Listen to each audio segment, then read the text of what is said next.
ஓம் நம சிவாய. ஓம் நம சிவாய. ஓம் நம சிவாய. அன்பான சிவ அன்பர்களே, கடந்த நாட்களில் நம்ம சிவபெருமானுடைய வரலாற்று சிறப்புமிக்க ஆலயத்தை பற்றி பார்த்துட்டு வரோம். அந்த வகையில் நம்ம இன்னைக்கு பார்க்க போகிற ஒரு ஆலயம் ஒரு வரலாற்று சிறப்புமிக்க ஆலயத்தை பற்றி தான்.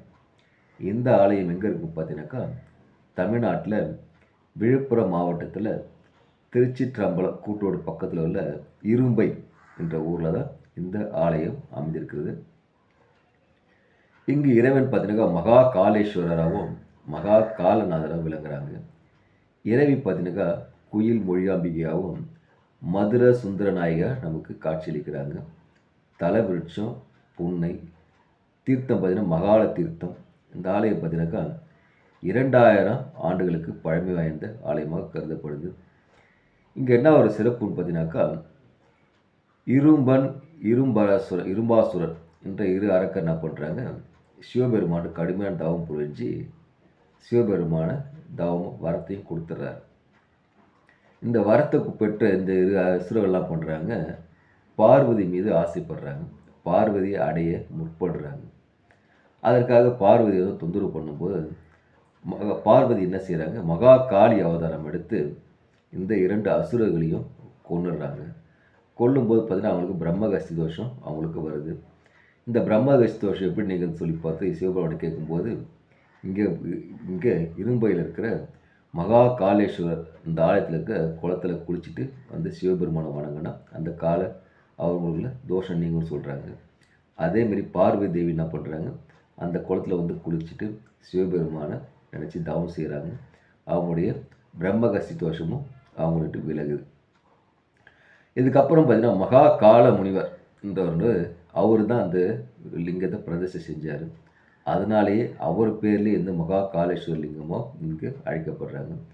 இது ஒரு காலத்தில் கடுவெளி காடாக இருந்துச்சு. இங்கே கடுவெளி சித்தர் என்றவர் சித்தர் தவம் புரிஞ்சார்.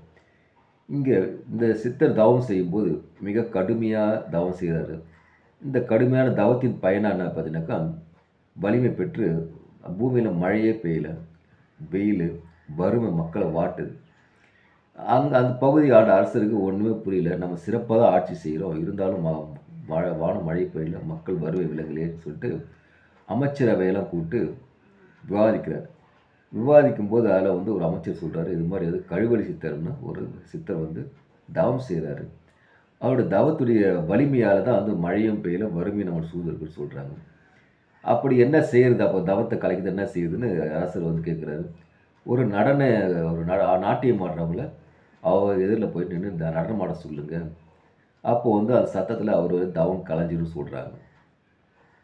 இதை கேட்ட அரசர் என்ன பண்ணுறாரு, ஒரு நாட்டியம் ஆடுறவங்கள ரெடி பண்ணிவிட்டு அந்த கடுவலை சித்தர் தவம் செய்கிற முன்னாடி சென்று அவங்க நடனம் ஆடுறாங்க. அந்த நடனம் ஆடும் பட்சத்தில் அந்த அவருக்கு தவம் வந்து தொந்தரவு அளிக்குது. அந்த தவத்தையும் கலைச்சி கண் வச்சு பார்க்குறாரு மிகவும் கோபமாக. பார்த்தீங்கன்னா ஊர் முழுக்க மக்கள் நிற்கிறாங்க, முன்னாடி அரசர் நிற்கிறாரு. இந்த அரசர் என்ன பண்ண கடுவலை சித்தரை வணங்குறாரு. ஐயா, உங்கள் தவத்தை கலைச்சதுக்கு என்னை மன்னிச்சிடுங்க. நீங்கள் செஞ்ச தவத்தின் வலிமையால் தான் வந்து மழையும் பெய்யல, வறுமை சூழ்நிலை மக்களும் மந்திரிகள் சொல்கிறாங்க.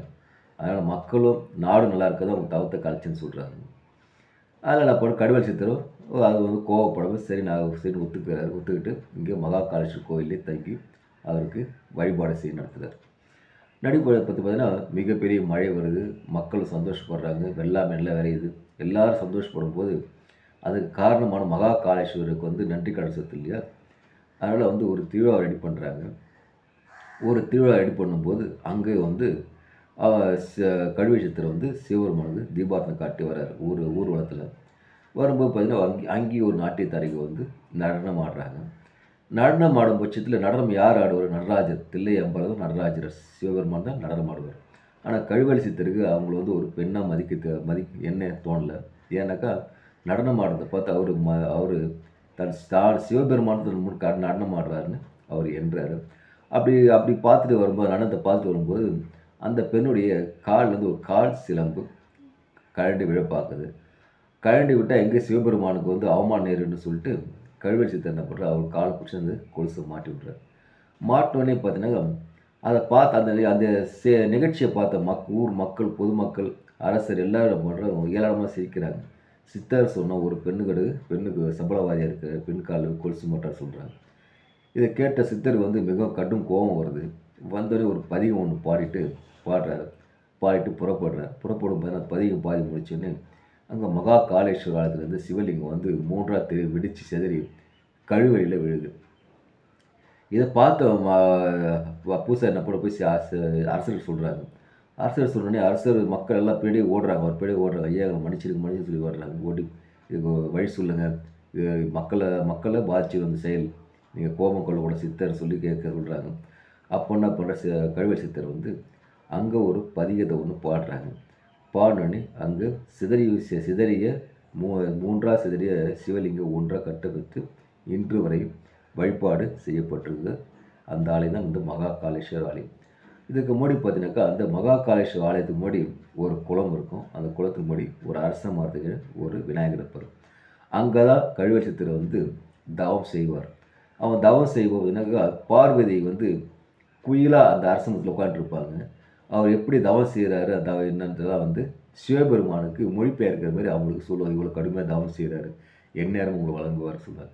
அப்படி ஒரு அவர் சித்தருடைய மொழியை வந்து சிவபெருமானுக்கு எடுத்து அவங்க வந்து குழில் மொழி அமையாக நமக்கு காட்சியளிக்கிறாங்க.